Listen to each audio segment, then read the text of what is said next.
ایک منظر ہے. یہ منظر انسان کے اندر کا موسم ہے پتر. کہ یہاں شاعر کہتا ہے کہ تو اللہ کو ضربیں لگا دے اور ایسے لگا دے اور تیری ذات ایسے ہو جیسے ایک دھواں پھیلاتا ہوا جلتا ہوا اندر ہی سے کوئی درخت پیڑ اور خوبصورت منظر، اور وہ محبت تقسیم کرتا ہے. وہ محبت تقسیم کر تو خود کو ایک پیڑ سمجھ لے اور اپنے اندر وہ کیفیات پیدا کر. اللہ کی ضربیں اتنی لگا کہ تیرے اندر نور ہو جائے، تیرے اندر نور ہی نور ہو جائے، اور تیری یہ جو ہے نا یہ خوشبو اور یہ محبت یہ ہر طرف نظر آئے. تو کیونکہ دھواں ایک ایسی چیز ہے کہ یہ بلند ہوتا ہے تو لوگوں کو پتہ چل جاتا ہے کہ فلاں جگہ دھواں ہے، لیکن آگ کے اتنے لمبے شعلے نہیں ہو سکتے کہ دور سے دیکھے جائے، لیکن دھواں دور سے نظر آتا ہے صاحبی. تو پھر تو محبت کی اس ندی میں کود جا، یعنی تو اللہ کے صبغ اللہ، صبغ اللہ، صبغ کہتے ہیں رنگ، اللہ کے رنگ میں خود کو، صبغ اللہ اپنے آپ کو اللہ کے رنگ میں رنگ لے، اور تو ایسے مست الست ہو جا کہ جیسے تو مستی میں ہے، تو جھوم رہا ہے اور تو ایک نشے میں ہے، تو ایک الارا کھا رہا ہے، تو ایک محبت میں جھوم رہا ہے اور تیرے اندر محبت کی انتہا ہے، اور تو نہر وحدت کے اندر ڈبکیاں لگا رہا ہے، اور تیرے وجود کو، تیری اس چیز کو دیکھ کر دوسرے لوگ بھی راستہ پکڑیں. تاریخ میں ایک نام گزرا ہے ملا مست کاری رحمۃ اللہ تعالی علیہ، ملا مست رحمۃ اللہ تعالی علیہ. آپ پہلے مولوی تھے یا حافظ قرآن تھے، پھر اللہ کا نور نصیب ہوا تو پھر آپ کو وحدت کی محبت ملی، آپ کو مودت اعلیٰ ملی، اور آپ مرشد کی تلاش میں نکلے. نوجوان عمر تھی آپ اتنی ان کی، تو مرشد کی تلاش میں نکلے. کون جی؟ مولوی. ہاں یاد رکھا کرنا.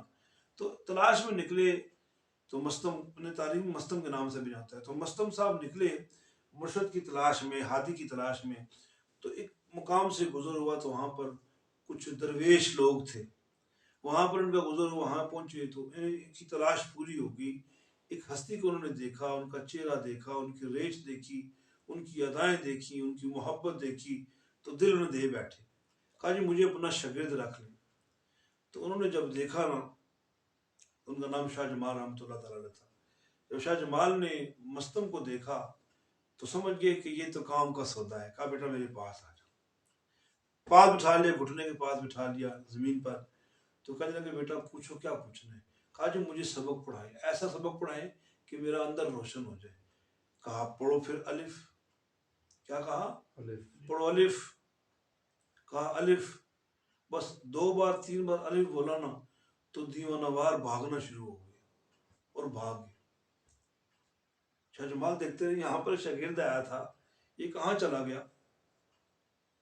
آگے پیچھے پتا کہ نہیں جی پتہ نہیں، مسافر تھا آیا اور کچھ لمحے رکا اور الف لینے کے بعد بھاگ گیا، چلا گیا. تو 3 سال بعد مستم پھر دوبارہ اپنے استاد کے پاس آئے، 3 سال بعد، اور مرشد کو دیکھا تو وجد آ گیا، پھر بھاگے. اپنے استاد مرشد ہادی کو دیکھا تو وجد آ گیا، پھر بھاگے روتے ہوئے. پھر 10 سال بعد واپس آئے، بال بڑے ہوئے، کپڑے پھٹے پرانے. بڑی مشکل سے پہچانا گیا کہ یہ تو مستم ہے جو فلاں وقت میں مرشد کے پاس آئے تھے. مرشد کو تھوڑے سے ضعیف ہو چکے تھے، شاہ جمال تھوڑے کمزور ہو چکے تھے. کہا بیٹا میں نے آپ کو پہچان لیا. اللہ والے پہچان لیتے ہیں. آپ کو کیا ہو گیا؟ آپ نے ایسے ہی دیوانہ وار ادائیں دکھائیں اور چلے گئے. تو آپ کو سبق دیا تھا میں نے پڑھنے کے لیے، یاد ہے آپ کو؟ تو چیخیں مار کے رونا شروع کر دیا مستم رحمۃ اللہ تعالیٰ نے. تو کہا سبق دیا تھا یاد ہے؟ تو کہنے انا مستم انا مستم انا مستم انا مستم کرتے کرتے چکر لگایا، گر کے بے ہوش ہو گئے. ہوش میں آئے. کہا بیٹا آپ کو سبق دیا تھا، آپ کو یاد ہے؟ کہا جی یاد ہے. اتنا عرصہ یہاں سے غائب رہے، کیا وجہ تھی؟ سرکار میں سبق یاد کر رہا تھا، مجھے سبق یاد نہیں ہو رہا تھا. الف ایک الف تنو درکار. ہاں کہا سناؤ سبق. ایسے آگے پیچھے دیکھنے لگے تو پھر رونا شروع کر دیا، پھر رونا شروع کر دیا. کہا آپ کو کہا ہے کہ سبق سنائے اور آپ رو رہے ہیں. کہا میں سبق سناؤں گا. استاد جی ان سب سے بولے نیچے بیٹھ جائیں، جتنے بھی مہمان جتنے بھی